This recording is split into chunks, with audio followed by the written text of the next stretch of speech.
देखिए आज हम लोग फिर संस्कृत के पाठ नंबर कितना लग रहा है और 4 पाठ का प्रश्न कहाँ से शुरू हो रहा है ध्यान से सुनिएगा।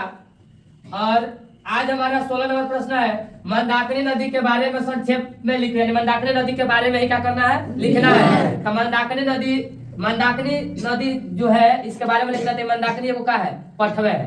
तो बोलो सबसे पहले बताओ मंदाकिनी का लेखक कौन है।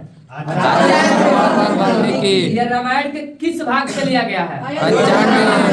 कौन भाग कितना नंबर भाग 95वां भाग। सुनिएगा एक बार ध्यान से। मंदाकिनी वर्णन पाठ आचार्य पर्वत वाल्मीकि के द्वारा प्रणीत किया गया है। रामायण के अयोध्या कांड के कौन सा भाग स्वर्ग से उदत पाठ है। अब यहाँ से पूछ रहा है कि मंदाकिनी नदी के बारे में। यहाँ से मंदाकिनी नदी के बारे में शुरू हो रहा है। जब राम लक्ष्मण और सीता कहाँ गए वनवास। जब राम लक्ष्मण सीता कहाँ गए वहां से चलते चलते कहाँ पहुंच गए चित्रकूट में। जब पहुंचते तो वहाँ क्या दिखाई देता है मंदाकिनी नदी। राम जी सीता जी से कहती है हेलो सीता चाहे सीता देखिए ये क्या है वहाँ पे जिस चीज को दिखाए है तो एक नदी है। वो नदी का क्या नाम है मंदाकिनी। पूछ देगा कि राम सीता से क्या दिखा रहे हैं मंदाकिनी नदी। जब वो पहुंचते हैं चित्रकूट तो वहाँ पे एक नदी दिखाते हैं सीता से। वहाँ पे जब वो सीता देखती है तो उनकी सुंदरता उनके मन को हर लेते। नदी के आसपास पुष्पयुक्त वन प्राकृतिक संसाधन से बहुत सुंदर बना देते। अनेक रंग की पक्षी पक्षियां जब आकाश में उड़ती है तो वह मंदाकिनी जो नदी है वो और चारों चांद लग जाते हो जाएगा। अब प्रश्न नंबर कितना है प्रश्न पढ़िए क्या लिखा है। अलस कथा का सारांश लिखे। अलस कथा का सारांश। सबसे पहले पता होना चाहिए कि अलस कथा जो पाठ है तो इसमें कितने लोग थे क्या क्या हुआ इस बात को लिखने के लिए मेरा बोर्ड भर गया। तो सबसे पहले हम इसको देखेंगे। देखिए आंसर ऊपर रखिए। विद्यापति द्वारा रचित कथा ग्रंथ पुरुष परीक्षा नामक पुस्तक से लिया गया है। पूछता है अलस कथा किस ग्रंथ से लिया गया है। याद रखना पुरुष परीक्षा। अलस कथा से मानव के दोषों के निराकरण का शिक्षा देता है। अगर आप अलस कथा पाठ पढ़ते हैं तो आपके मन में से आलस्य का हो जाएगा दूर हो जाएगा।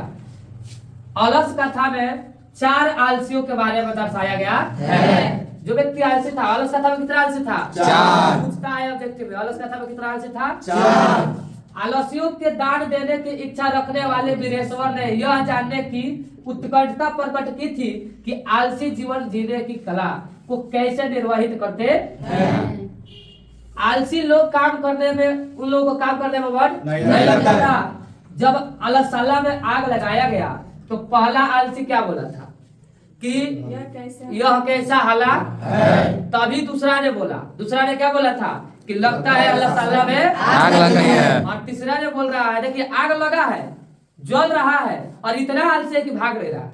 अभी वो बातचीत कर रहा है। तो लोग बीच में बैठे थे अलसशाला में आग लगा दिया गया था सिर्फ आलसियों को पहचान करने के लिए। तो पहला ने बोला कि यह हाला दूसरा ने बोला कि लगता है अलसशाला में ही। तीसरा ने बोला था कि अलसशाला में कोई ऐसा व्यक्ति होगा जो भीगे कंबल ला करके हम लोग को ढक देगा। और चौथा ने बोला कि अरे बच्चा कितने बातें करेंगे भागो नहीं तो जल। तो ये आलसियों के बारे में ये पाठ का सारांश है हो जाएगा। देखिए अब प्रश्न नंबर कितना है प्रश्न सुनिए। अलसशाला में आग लगने पर क्या हुआ। तो जब अलसशाला में आग लगाया गया तो अलसशाला में विभिन्न प्रकार के धूर्त लोग भी आलसी बनकर भोजन करने आ गए। उन्हीं लोगों को पता करने के लिए मंत्री वीरेश्वर ने अलसशाला में क्या लगवा दिया जैसे आग लगवाया तो उसमें आलसी को पहचानना था। क्योंकि वीरेश्वर जो मंत्री जो थे वो बोले कि गांव के जितने भी आलसी लोग हैं उन लोगों को बुलाइए हम अपने यहाँ भोजन कराएंगे। तो कुछ दूर तो आलसी भी क्या किए थे पहुंच गए। उन लोगों को पता सही आलसियों को वास्तविक आलसियों को पता करने के लिए उन्होंने अलसशाला में ही आग लगवा दी। जब अलसशाला में आग लगवा दी तो कुछ धूर्त आलसी बने। जब वो जलने लगा तो जो आलसी बनकर आए थे वो लोग क्या हो गए भाग गए। और सही के वास्तविक आलसी कितने बच गए और वही वास्तविक आलसी थे 4। तो इसका आंसर भी देख लीजिए जो लिखे है। सही आलसी जानने का पता लगाने के लिए मंत्री वीरेश्वर के नियोजित पुरुषों ने अलसशाला में आग लगा दी। लगा दी। तो सबसे पहले कम आलसी लोग अपनी जान बचाकर तत्पश्चात धूर्तों ने भी वहां से जान बचाकर और वास्तविक आलसी बचे। कितना वास्तविक आलसी बचेगा? देखिए प्रश्न नंबर कितना है? 19। क्वेश्चन है अलस कथा के कर्मियों ने आलस्यों की परीक्षा क्यों ली? एक लाइन में इसका परीक्षा क्यों लिया गया? एक बात बताओ। अगर मान लो अलग साला में जब आग लगाया गया तो काहे लगाया गया? क्यों परीक्षा लिया गया? क्योंकि उसके साथ कुछ धूर्त आलसी आ गए थे। वही लोग के जांच करे खातिर पड़ताल करे खातिर होगे ना दिए खाए खातिर आ जाइए लोग। तो वो लोग के जांच करे खातिर अभी जाइए आप शहर में टोकन मिल रहा है। जितना मेरे शहर में जाइएगा शादी ब्याह में तो टोकन मिलेगा। अब टोकन लीजिएगा तो खाना मिलेगा, नहीं लीजिएगा भला आप पौना होगा चाहे फूफी होगा फूफा होगा कुछ हो टोकन नहीं लीजिएगा खाना नहीं मिलेगा। जाओ ना अभी दिल्ली में चले जाओ, जाके देखो हर जगह टोकन, बिना टोकन खाना नहीं। टोकन उसी को मिलेगा जो उसके संबंधी होगा। तो जब विदेश मंत्री ने अपने राज्य में सारे लोगों को बुलाकर खाना खिला रहा था कि आलसी लोग को खाना खिलाना है, तो ये धूर्त आलसी पूछ गया। देखिएगा अल्लाह ताला में बहुत सारे आलसी नकली आलसी जमा हो गए। असली आलसी को पहचान करने के लिए अलस कथा के कर्मियों ने आलस्यों की परीक्षा ली। हो जाएगा? देखिए आज का अंतिम प्रश्न, प्रश्न नंबर कितना? 20। अलस साला के कर्मियों ने आलस्यों को आग से कैसे और क्यों निकाला?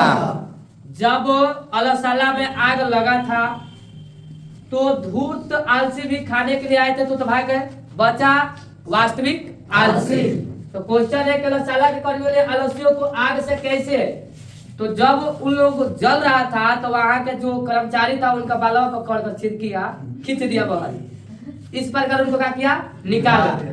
और क्यों निकाला? अगर वो नहीं निकालता तो वो लोग जल जाएंगे, इसलिए निकाल करके उन लोगों को सात्विक दान दे करके विदा कर दिया गया। तो एक बार देख लीजिए वास्तविक 4 आलस्यों को नियोजित पुरुषों ने केसों से खींचकर बालवा पकड़ के क्या किया था? खींच दिया, खींचकर अग्नि से निकाला, क्योंकि उन्हें वास्तविक आलस्यों की पहचान हो चुकी थी। अब उनकी प्राण की रक्षा का भी दायित्व उन्हीं का था। किनका? जो कर्मी थे उनका। ऐसे उन्हें वहां से निकालकर और यथेष्ट दान देकर उन्हें विदा किया। हो जाएगा? देखिए आज हमारा पाठ कितना समाप्त हो गया? 4। और आप लोग 1 से लेकर 3 तक देखना चाहते हैं तो उसका लिंक इसका डिस्क्रिप्शन में डाल देंगे, आप जाकर के देख लीजिएगा। वीडियो अच्छा लगे तो लाइक सब्सक्राइब जरूर कीजिएगा, बेल आइकन दबाना मत भूलिएगा। Thanks for watching video.